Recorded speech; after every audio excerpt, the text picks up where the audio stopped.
So it's an absolute privilege, Prab, to welcome you to the Self-Sourced podcast for the conversation of embodying what it means to have God as your CEO. And there's so many layers to this conversation.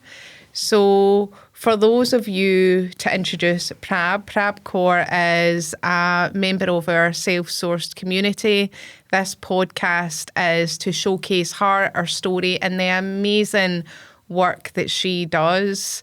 We have known each other for a good couple of years now, and the growth, the integrity, the leadership, the healing, the energy activation, and really just the version of you that I've seen you step into has been like truly, truly, truly like mind-blowing, heart-blowing, inspiring.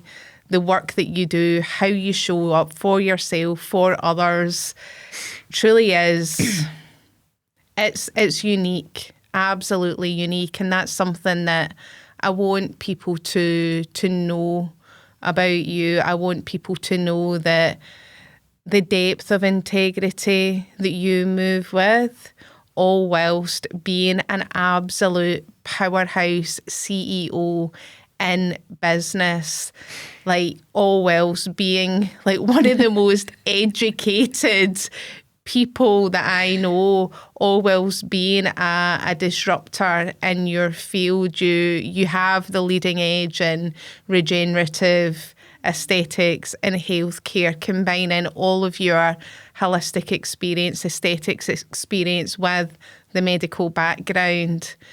So Prab, it's a pleasure and an honour to welcome you onto the podcast, and I'm so excited for this conversation, which I know will really inspire and change so many.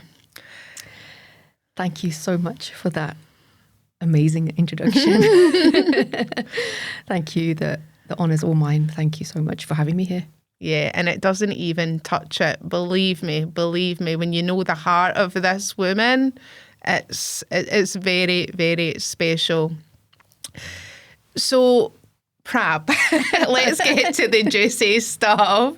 So below the endless education and certificates, behind the brand, behind the business, behind the life and the success that you've built, who's Prab, and what's your story? What do you want people to know about you?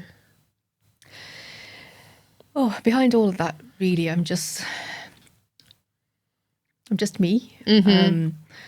I see myself as just a simple woman, just trying to do the right thing by myself and others, trying to care for others in the best way possible through my work, in my relationships. My purpose, which has unraveled over the last few years, is to serve God. Mm-hmm. So I'm a nurse by background. Mm-hmm. And I've studied for many years, as you've alluded to, in advanced practice, worked in specialties like intensive care and cardiac surgery. Alongside that, I've had my medical aesthetics career, which has gradually developed as from little seeds to bigger things. Since 2023, I've been doing that full time. I never thought I would actually do that full time, but life changes and you follow the path that you're guided to, right? Mm-hmm. I specialize in regenerative aesthetics and functional wellness, and I integrate the two together. I find it really difficult to treat people just for like lips and cheeks, and I've never been that. I don't really attract those kind of patients actually as well. So I tend to get people who need a more sport at a deeper level. And I've been doing that for a long time. I realize it's a trend now, regenerative aesthetics. Everyone's talking about longevity. Everyone's talking about regeneration and all these things. But I think at the heart of it, it's seeing people for who they are, mm-hmm. and not just another client, another consultation. There's many layers to people. And and I recently, about a year ago, rebranded to Resurface, and that's the story behind that, because it's not just resurfacing skin, which I thought was quite clever, but it's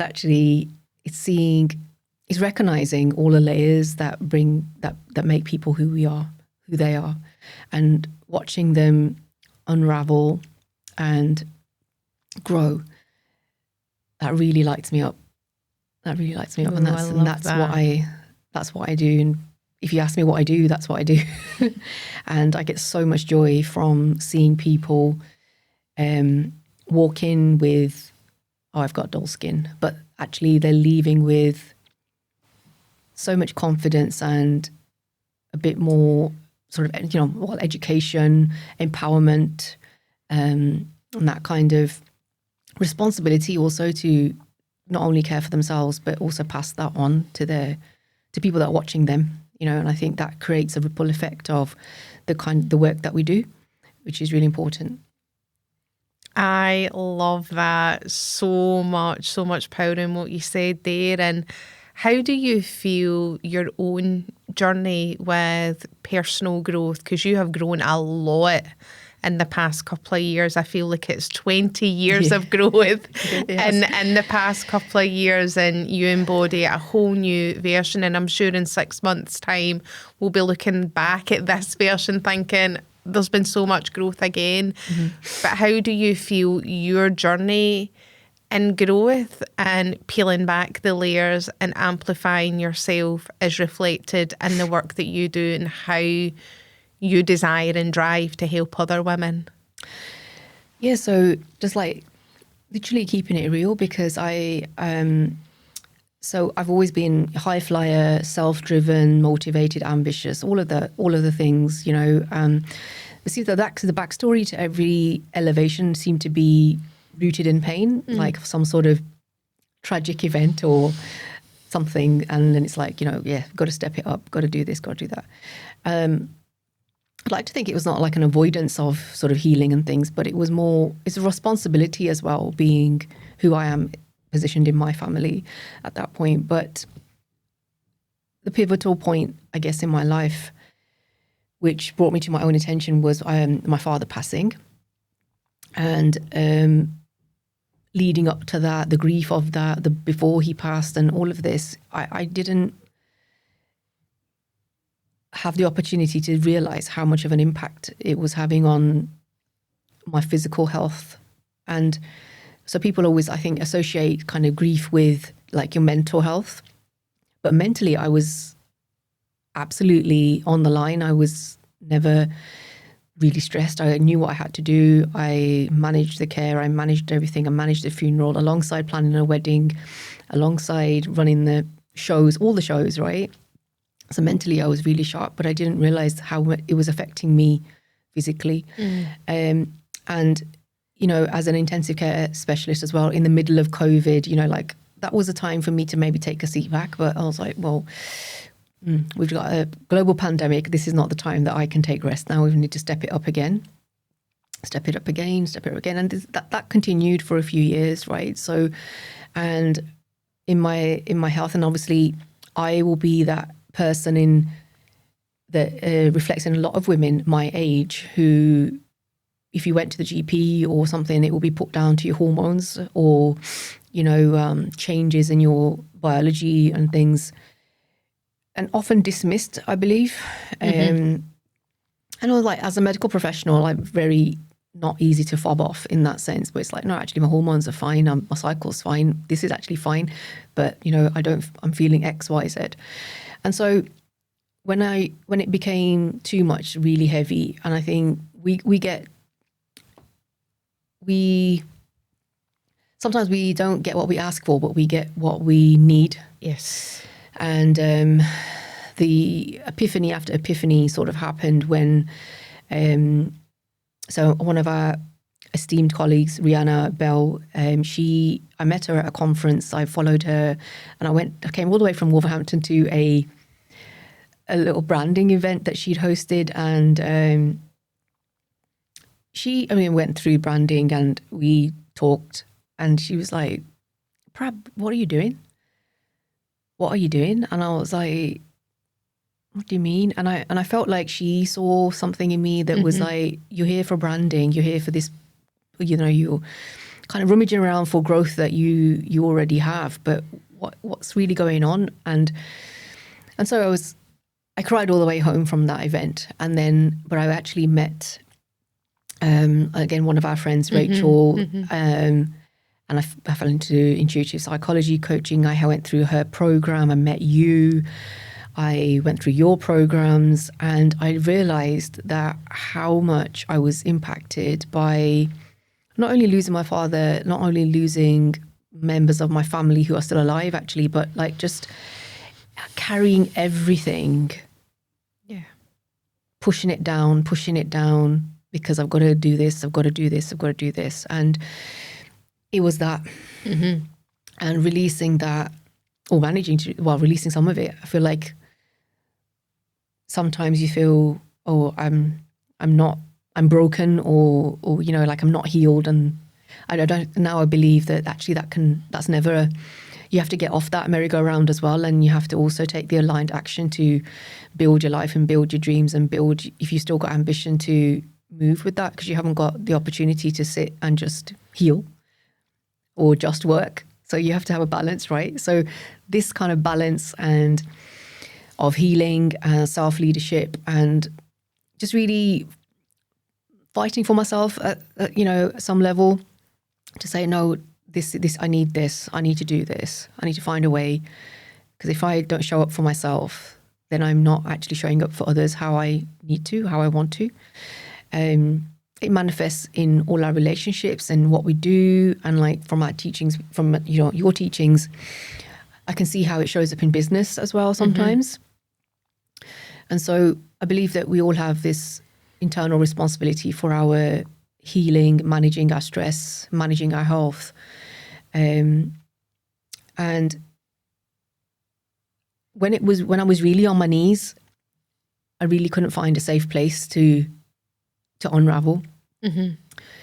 And so really I want to be that safe place for people that align with what whoever comes through my door or whoever comes into my field, that they have got a safe place, because it's such a lonely, difficult place to be. I think many women, even men, are in that position where they're just carrying on. They're very successful. They're very seen in the public light as they've got absolute all the ducks in a row and stuff. But there's so many people that haven't. And I invite people to also share that, because if we project perfection, I think it's quite gaslights a lot of people, and it's not real. No, I don't know anyone who's got it all together. Yeah. But I've just sat nodding literally at every single point that you have shared, every piece of your story that you've shared. And I just know that there's going to be people listening to this thinking, that's me, or I've been there. They're either there right now where it's go, go, go, go, go. I've got the responsibility of the job or the business, the house, the family, like all the things. And I'm not tending and nurturing to myself in the way that I know that I need to. Totally. And there does become a point where we need to stop. And when we don't do it, our body makes us stop. 100%. Right? Our body holds the codes. Like, we're energetic beings, but our body holds those codes. So when we don't stop, our body's intelligence will make us stop. And that's when our body manifests things, dis-ease in the body. Absolutely. So it makes us take a look at that. Yeah. Okay, so it's always, always, always the body as a reflection of the energy. And that's what you're sharing now, and which is so, so powerful. And can you tell us more about the type of work that you do? Like, how is your approach so unique and so different? Like, your approach, you come to this with an incredible care for your clients. You come to this with an incredible approach for your patients. but also in the conversations that we have with the ideas that, like, you're bouncing back and forth with me right now, you also come to this with, like, real innovation in this space, a real edge. You're coming to this in a way that I'm not seeing anyone else do it, with that blend of health and wellness and regenerative aesthetics. So what would you say about your work? So my approach, I feel, is truly, I want to see the whole person. And, I don't want to just, it's not about just seeing the lips or the cheeks or where the skin's falling down and, just their face, because and the regenerative science comes in hand with that. So I feel that I combine the two really well. You start with a consultation. Obviously, that's, everybody does that, but it's listening to not only what their concerns are, but are they eating right? Are they drinking water? Are they living on coffee? Or what's their what's the stress levels, the past medical history, and everything? Obviously, it's all combined, which most professionals will obviously take into account. But it's really the here and now, like what's brought them here today. And I feel like when somebody comes to you, there's a backstory of a few months, or maybe a bit long, maybe longer, where this actually started. And for me, it's that refinement of picking those things out of where things are rooted. And functional medicine, functional wellness, it's all firmly rooted in finding that root cause, the root cause problem, the drivers of dysfunction in the body. And these are the things I really hone on. So the framework, like hallmarks of aging, this is something that I base my consultation on. So that incorporates their gut health. Just the fact that they're sleeping is not enough. It's like, are you rested when you're sleeping? Are you drinking water? Are you just living on coffee? How stressed are you? Are you exercising? What are you eating? It's not enough just to eat. What are you eating? Because all of these are linked often to many skin problems, many inflammatory processes like eczema, acne, hormonal conditions. And because these are the presentations, right? These are the things that people are coming to me with, but they didn't just wake up and get them. There's been a backstory to how this has happened. And so getting that real lifestyle, really digging in. I'm actually quite intrusive of people's lifestyle. I've gone off on right tangents sometimes, or in their consultation, and it turns into like a 2-hour conversation where, because that 30-minute appointment, that 90-minute appointment wasn't enough. It's really to get to the nitty-gritty of why we're here. And then obviously, we're going to put you on the right skincare. We're going to give you the right treatments. Get that. Once you start looking certain way, looking differently, yes, you glow differently. You appear differently. Your confidence changes. Even your whole energy changes, right? So then, even that is something that I incorporate, because I want to see that. I see people. I want to see people bouncing into the clinic as the people that actually came in and were just like trying to hide their face and, not really, they were all closed off. So I see all of this when someone walks in. So when you talk about my approach, it's truly, I think, and talking about it is actually enlightening me as well, because I'm thinking, actually, I'll do that as well. But I didn't realize that's how deep I go, because holistic is something that's bandied around quite a lot, right? It can mean so many things, but obviously it means whole. But the depth of holistic incorporation that I think I bring to the table, I'm not sure if other people are doing it to that level. So when you ask, is my approach unique? I'm not sure if it is unique, but that's how it is, and that's a standard. That's not a extra. That is the gold standard in my practice.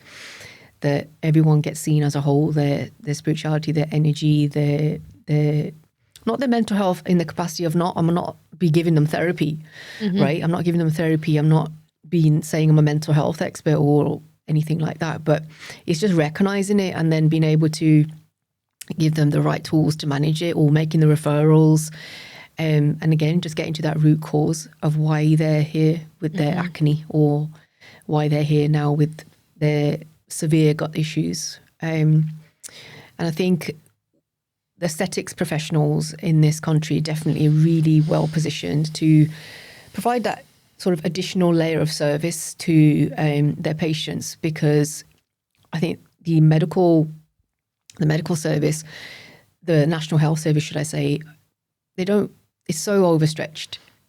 There's so much that needs to happen, urgent care and all of this kind of stuff, all doing a fantastic job. But there isn't time or resources for the nitty-gritty. One of my patients really comes to mind here. He's 44.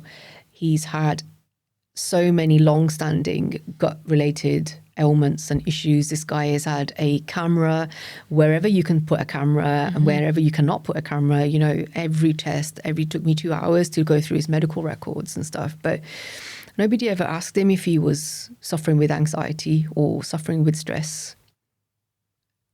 He's on all these medications to manage IBS, right? But it's like, where's that coming from? And so, and also looking at bloods and things like that. So we've done a whole care plan. I always joke about his two red blood cells because, you know, there were certain things in his bloods that when I did his bloods, they were very, very, very low. Again, picked up on those, supplemented these. The hair's growing back, came to me for hair restoration, not all of this life-changing transformation that he's experienced. So the hair's growing back, the confidence is growing back, and the blood cells are growing. And the gut health is managed, right? So he's on totally different diet. I've stopped him fasting. I've stopped his coffee. He's not allowed any more coffee. And all of this kind of stuff, drinking water, having the probiotics, not skipping breakfast, not skipping meals, and just the right supplementation, not all of the supplements, just the right ones.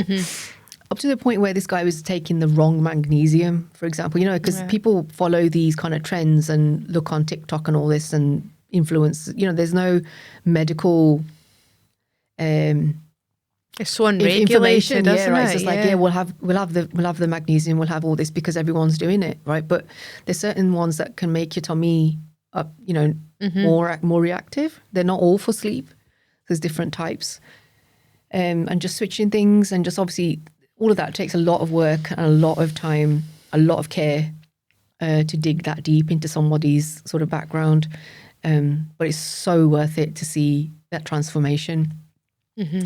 And 44, like, it's very similar to my age, right? So like to see somebody suffering at that level, and then seeing that change, it's amazing. It's so rewarding to see that. Wow, it's fascinating. And there was so much in what you just said there, but I truly believe that we're in an era where each and every one of us, it really needs to be responsible for our own health and the education around that health, for various reasons, for environmental reasons, for like evolution reasons, for like the things that we're taking into our body, the miscommunication, the miseducation, the wrong magnesium, right? I'm going to check my magnesium now. Like these, like the standard way, there is no standard way. So these bespoke plans, like creating this transformation from the inside out, from our energy, like the self-sourced energy, but then in our body from a gut level. Like for me, it really is the only way. And like you're raising the bar and setting the standards, and I truly believe that you'll inspire so many to do that, and like being able to model that best practice, to be able to model how it can be done, how people can be treated in a holistic way, and it's not the exception. Like it becomes the standard. Your standard becomes the standard. Yeah. Sometimes I find that hard to even project to my own patients, because they've just come to me for their skin, right? Or they just wanted the cheeks doing or something. But I'm like, no, I want to talk about other things. Let's talk about this and this. And obviously it doesn't apply to everybody. We're not all suffering, thankfully. But it is just the options there if they want to invest in their wellness and their overall health. And I find some of those people in the beginning are a little bit reserved, and then they think, you know what, actually, this is a good idea to do. So I start to rub off on people, I think, once I start talking. It's not like that whole... And I feel like because you've gone through the journey yourself, when we've gone through the journey ourselves and helped so many other people like you have, we're so passionate about it because we know it works, right? Creating that change from the inside out. Like, I know if someone's coming to me and they've got gut health issues, they've also got worthiness issues. Okay, so it's also an invitation where they get to up level and deepen their relationship with themselves. Absolutely. It's also an invitation to just transmute all that shame. Okay, because when we have gut issues, we're also carrying suppressed emotions. We're probably carrying trauma, like we all are at some point, and some shame that, again, is likely not ours. So when we start to do that work in the way that you have and take that into the body, and we're really cleaning up our gut and transforming our gut and creating that change from the inside out, it just... as you said, it becomes the only way, and people start to glow from the inside out, but it's never about just sorting the skin. Yeah, absolutely. And this guy that I mentioned, again, has uncovered so much suppressed grief, you know, all the shame, all the guilt. Obviously, that's my zone of genius to sort of referred to the, you know, appropriate channels for him to, you know, manage that himself as well. And again, just seeing the transformation or the realization. I think half of the healing comes from the realization, right? Because you actually start to understand, oh God, I'm not losing my mind. This is actually a real thing. Gut health in particular, I talk about it a lot, and it's something I'm really passionate about because my mom suffered with gut health issues most of her life, but she doesn't listen to me. That's the different thing. So I can't help her because she doesn't listen to me. And my dad died of a gut-related cancer. So it's something that inspired me to learn more about. I mean, in my medical education, I know what the gut does, all the function, all that kind of stuff. But the education I've done on the gut in more recent times was really to help myself as well, because I couldn't digest certain things, and I was like bloated every time I'd put something in my mouth, you know, like I just couldn't understand, like, how come I cannot tolerate this all of a sudden? It's not normal, right? It can't suddenly be allergic to stuff and all this kind of stuff. Doesn't make sense. But then I realized the more educated myself, I'm so, even now, it's so eye-opening how much the gut, even from a physiological, medical point of view, how much it influences. And then really combining that with the energy stuff and trauma and all of that kind of thing that we store there, it's mind-blowing. Like you could have a whole clinic just about gut health. And you'd still be learning and you'd still be serving. It's the work of a lifetime, isn't it? It's the work of a lifetime. I know that. I love it. I actually really love it. I'm so passionate about it. Yeah. And because it really just incorporates so much. People feel like they need to work on their skin or their mood or their energy. And when we start to work on our gut and nurture our gut, that heals. I mean, I'm passionate about gut health as well. It's something we could talk about for hours and hours and hours. Absolutely. But when we go below the surface and really into the body, like in your opinion, I'm not a medical expert, but from what I've researched, most issues lead to the gut. Most disease in the body leads to the gut. Yeah. The impact of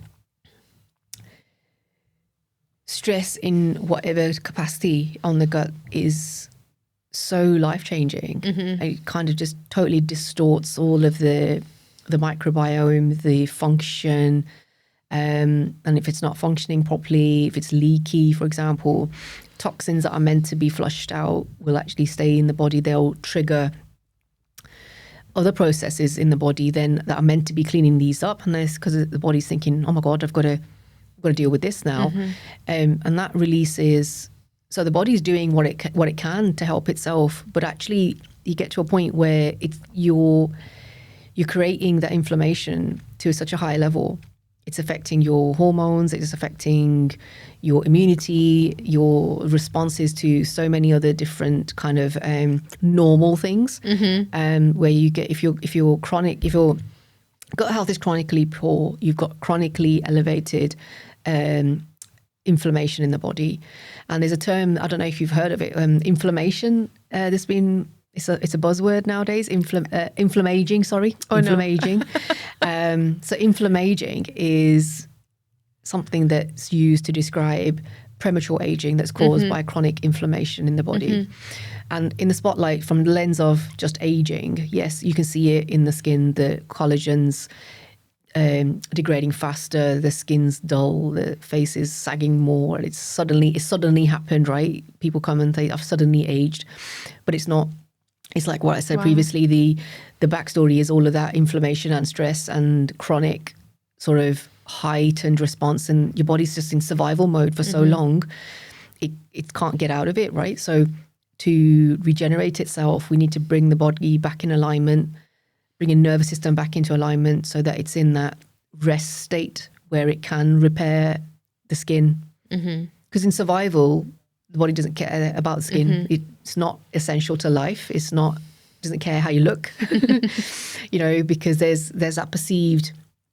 So my other thing that I educate myself quite a lot on is neuroscience. So I really bring that into my practice as well. And when we learn about brain function, I mean, it's so ultimately clever, but just from the basic terms, like it just absolutely doesn't see that you want to look nice or your eyebrows are misaligned or anything. It just doesn't recognize that. If you're in that state of survival, all it cares about is if there's enough blood to the brain, vital organs, everything's ticking over. We're all right. We're ready for any threat. We're ready for all the threats. And that's how you live. And that's how people are living.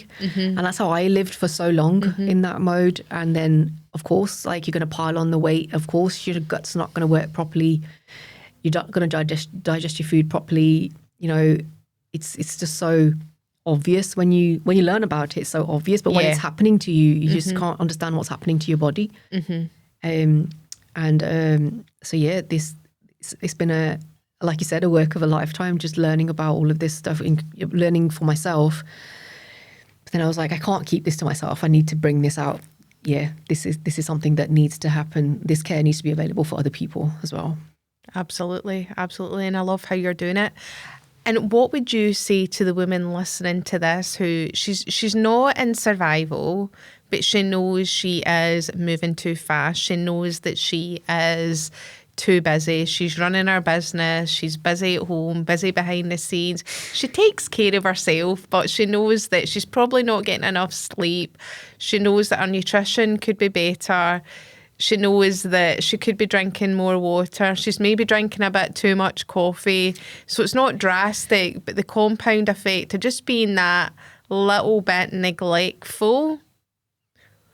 What would be like the top tip or the top two things that you would, if you're like giving straight talking in the clinic, Prab, right now, tough love, what are you saying to us? Don't give me the tough love. People start crying. Give me the tough love. So I think the number one tip is not in survival, but manage stress and manage your gut, because it will catch up with you. If you're not in survival now, there may be a very small tipping point that puts you in that position. And then just spending a little bit of time sort of reflecting on your health. I mean, even my consultation form is designed to be really intrusive, right? To ask those questions and really be, and patients often tell me they cried while they were filling that out. But see, to me, that's a message, that's a signal that if they cried while they were filling that out, then something's not right. Yeah.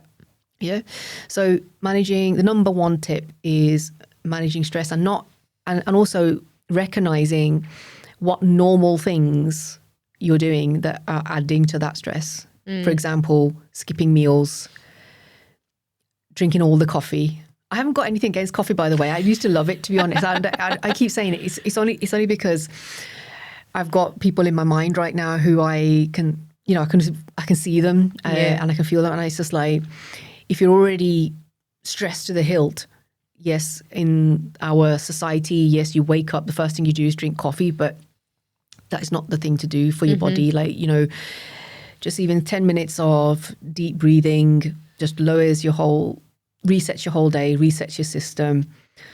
So I think the number one tip is to reduce stress. And that will also take care of a lot of things. Yeah. And also drink water. See, I haven't got one tip. I've only got to go drink water. They both go hand in hand, don't they? Yeah. Yeah. Nobody's drinking the water. And the whole world just needs to breathe, right? And quality water as well. Quality water. Yeah, absolutely. So the other thing that I'm kind of jumping the conversation a little bit. The other thing that I want to talk to you about, because it's so important, is your relationship with the divine, your relationship with Source, your relationship with God. This conversation is embodying like God as our CEO. And what is that relationship to you? How does your relationship with God influence you as a woman, in your relationships, as a leader, in your business? Because you lead from that relationship. And the way that you embody that is really quite remarkable. When I do like my daily prayers or whatever it is, or service at the Gurdwara, it has to come from love for me. And if the love's not there, then you might as well just not bother, in my opinion. What's the point? Yeah. Yeah. I'm not sure if I'm articulating it in the best way, and it's not to say I love my patients. I don't love them, but I treat them with love. And I when I'm doing the treatment plan, I'm fully present and I care. I care about the outcome to my core. With people in my life that have hurt me as well. I find a way. I have all the emotions. I have the anger. I have the resentment. I have it. I work through it just like any other human. I'm human. I'm real. I do the crying. I do everything that we all do. But when I sit with it, when I sit with my truth, I act how love should act. So I'm not saying how God should act. I don't even feel like I'm good enough in the moment to say that, right? But that's all it is. It's just about love and grace. And if God was in the room, how should I act? I love that. And I feel the energy, and I'm sure everyone listening to this feels that energy, the peace, the love. Peace. The peace is something that is so easy, but also the hardest thing to cultivate, like equally. Like, I just don't understand how two can be so combined in that same sentence. But it's the peace from the peace is where that divine energy is so life-changing. The peace from the peace is priceless, isn't it? It's everything, the peace from the peace. Yeah. You drop all the drama, just drop all the negativity, the resentment. What you're left with is love. In the situations I've been through, after all that's dropped, there's love there. At the core, it's all that matters. Yeah. At the absolute core, when you take away the stuff and the situations and the goals, and at the core. At the core, there's love. That's what matters. Yeah. And then when we come back to love and we remember to move with love in the way that you do, can you imagine humanity like that? Well, can you imagine? on the I have to say, on the opposite side of it, it does make you like the best doormat ever. because sometimes people really take advantage of you in that position.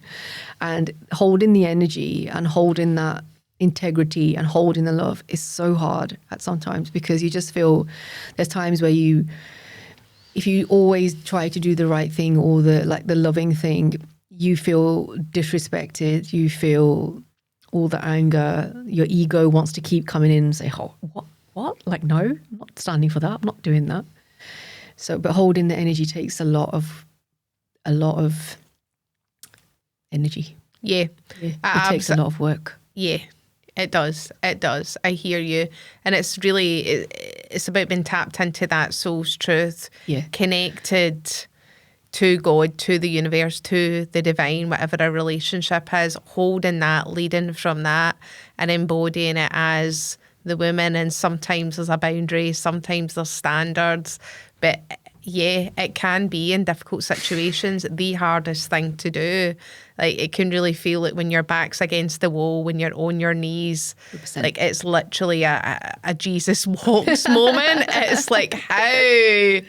But what I've seen you do is find the strength and like really dig deep into your connection and do it anyway. Do the hard thing anyway, and it's because of your connection.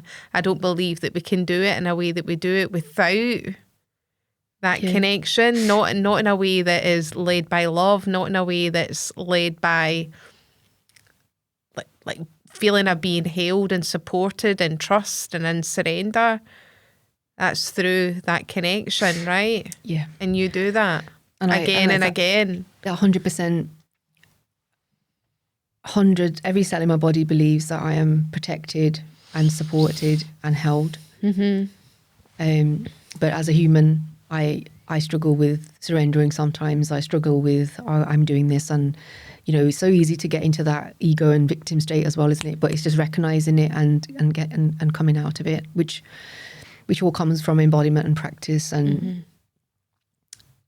so it doesn't just come, you know, like what I'm trying to project here is that you have to, if you want something, if you want to build a certain level of standard or life for yourself, or you want the peace, you have to go after it. You have to also work on it. And from your teachings as well, like I've learned to give my soul a better voice, like a voice. I felt like a lot of things I was doing in my life, I was not following my soul's truth. So just asking that simple question of like, is this the truth? Is this the real truth? That has been life-changing for me. And I feel like it's a blend. The embodiment is that dance. I'm in my soul, but I get to embody that soul's truth and my full audaciousness as a woman. I can be a bit sassy. You say I mean, you're more gangster. I'm not gangster at all, but you're gangster. I'm a bit sassy. But that's what it's all about. It's not about being holy willy or being perfect or just, oh, I'm spiritual. No. Our soul has a truth. We have an open connection to God at all times. We're literally in convo with the divine. But how can we embody that in the women? Our soul has chosen to come here now, to have this business now, to have this life now, to have these friends now. So how can I embody this in the full expression? How can I be more free in the woman? And that's something, and it's the work of a lifetime, right? We're never done. We are never done. It's the work of the lifetime, but that is something that I've seen you model with such grace. Thank you. Through the highs and also the challenging times, because it's easy to do. It's easy to be your walking, talking higher self when it's high. But it's really low. Yes. When it's low, that's when it counts. And I think on the flip side of my religion, it is formed from that kind of, yes, there's all of the peace and the spirituality, the connection, but there is also that other side where, and I joke about it like I'm a gangster. I am a gangster though, to be fair. But, you know, it's standing up for people. It's standing up for what's right, what you believe in, having that voice, speaking out for yourself, protecting others. That I can switch that. Like, it's not all, butterflies and roses. Like if I need to be fierce, I am fierce, and I honor that with the same integrity. Mm-hmm. Like it's not abusing, it's not abuse. It's actually like if it's I had standing up for what you feel right. I've got a voice and I will use it. Mm-hmm. And for women, that can be very challenging as well, because traditionally we're taught, aren't we, conditioned to just be quiet, just fold and not have to say anything and keep the peace. And it doesn't come easy to do that when your soul is connected to that divine, where it's my right as the embodiment of my name, Prab Kaur, right? It means warrior, to stand up for myself, for others. So why would I not embody that in my life? Mm-hmm. I feel so much fire just hearing you speak right now. The energy that's coming a little bit faster, yeah. Yeah, and I definitely, as you know, Prab, my husband and his family are all Sikh, and I've got a very special relationship with Sikhism. I actually feel more connected to Sikhism than my Catholic background. Although I'm not religious at all, I'm spiritual, and that's the relationship that I have. But I've got a very special relationship to Sikhism, and I feel so much fire and the warrior energy. Yes, that's the integrity codes that you hold. You'll stand up for what's right. You'll stand up for justice.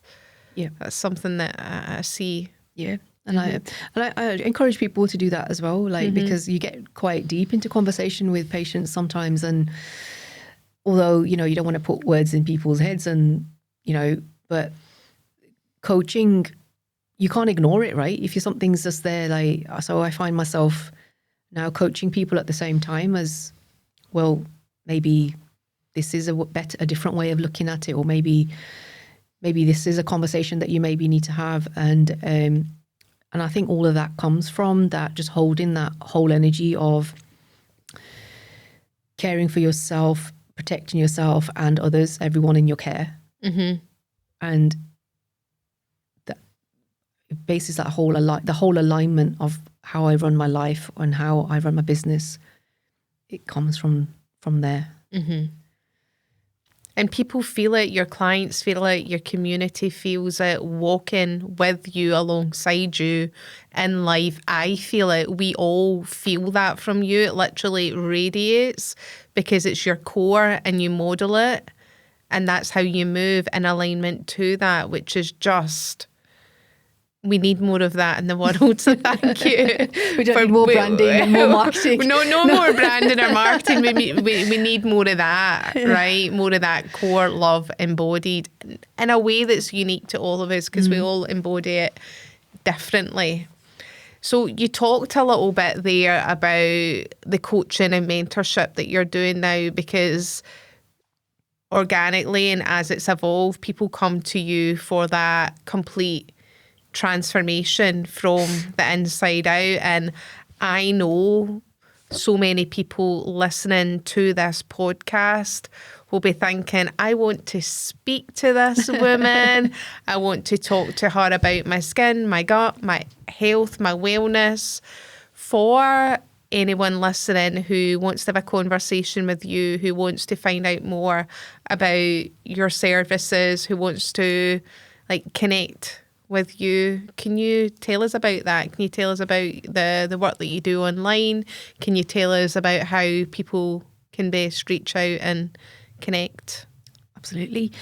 So it all starts with a conversation, right? So I invite people, if any of this aligns with you, please reach out to me and we will arrange a conversation. So by that, I mean a consultation. So a consultation is mandatory to learn about all the professional medical things that I need to know about in order to guide my patients into any capacity, right? So that deep conversation, as that evolves, there's different layers of support that I offer. It may not also always be apparent in that one conversation, that we start off the sort of, with the basic of the skincare and some lifestyle changes, some of the tests that we may need to do that may be in the background, like, for example, the blood tests I offer and the longevity tests that I offer. And I build a plan, and it may just be that it's in clinic and that's all that's required. But generally, I always find there's some things that can be tweaked in sort of lifestyle, and people can tap into that as in when they want to. And I have different layers of support that I offer. But the deepest layer of support currently is the wellness coaching. So I combine functional medicine with sort of neuroscience and all of my extensive medical background, and I come with this whole let's sort it all out, like approach, right? And then again, a consultation, because I have a separate consultation for that, because people, I normally know my gut instinct, excuse the pun, is normally correct on that first encounter of what they really need, but not everyone's ready to step into that at that time, right? So we take it one step at a time. I aspire to build lifelong, but like a long-term connection with people, so that we can work on it, because it's not an overnight fixed, right?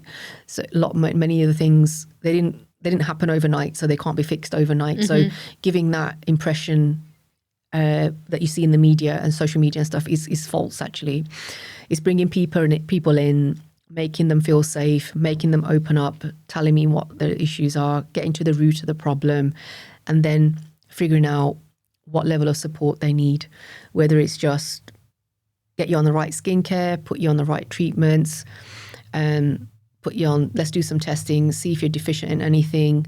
Let's put you on a gut supplement, because I love to do that. Nobody's regretted it so far, right? Definitely. And 100%. so that, and then sort of send them away to work on it, right? But then as I review people, and I see if there's certain things that then start to come up, and then the problems will show up for them as well, because I've already identified it, I've said it, and I'm like, yeah, no, okay, maybe I'll think about the coaching, maybe I'll see. Because I don't offer it to everybody. It's only if someone needs it, right? Because again, that comes from integrity. I'm not there to upsell all my services to people who don't really align with them or don't need them. And but that deeper level support then becomes available. And I don't have a set package of coaching. I tried really hard to create one, as you know, but I was like, Frankie, this is not working for me, right? Because this is not going to work for everybody. So, but it's bespoke, darling. It's bespoke. It's so bespoke, yeah. That's white glove bespoke service. No, but now it's truly just like, because I spent so much time trying to create this and create an offer, and this is again me trying to fit myself into boxes that I just don't fit into, and it is bespoke. So there's no set package. There's no set offer. It's based on consultation, what you need. I will predict how many sessions I suggest that we need, but then there's no, that can be shortened or lengthened as desired. But I feel like also giving that flexibility to people and not selling them a package also sets the tone for the conversation, because it's real, right? It depends on your work, how much you put into it, and like everything, what people, however seriously they take it, what they put in, their commitment, all matters. So I don't feel like putting someone in a package and charging them X amount for it. Not necessarily, if they're not ready for it, they're not going to do it, right? And also then I don't want to pour into that unless somebody really wants me to. So I reserve that for people who really need it and want it and they're ready for it. Yeah. Amazing. So for the women who are like, I'm ready, I want to speak to you, like let's go. What would you say the next steps are for them? How do they reach out? How do they connect that? Where do they find you? So all Prab's links are below wherever you're watching from. Just look below this podcast and you'll be linked into Prab. And what would the next steps be? Yeah, so the next day, just reach out. We'll book a consultation, have a call, and we'll take it from there. Amazing, amazing. I'm so excited. I'm so excited for the ripple effect of transformation that's going to flow from this conversation. Prab, it's been absolutely amazing to have you on the podcast. Absolutely amazing to hear your story. Like, I've been taking notes as well for myself. Just check your magnesium. Yeah, I'm going to definitely check my magnesium. Just the depth of wisdom that you've just shared in this single conversation. Your patients, your clients, oh my God, they're lucky people to have you, like, as their person, to be in your safe space and to have you as their guide. Thank you so much from my heart to yours. Thank you. This Thank has you so been much. so powerful. Thank you so much. It's been an absolute privilege and honor. Thank you.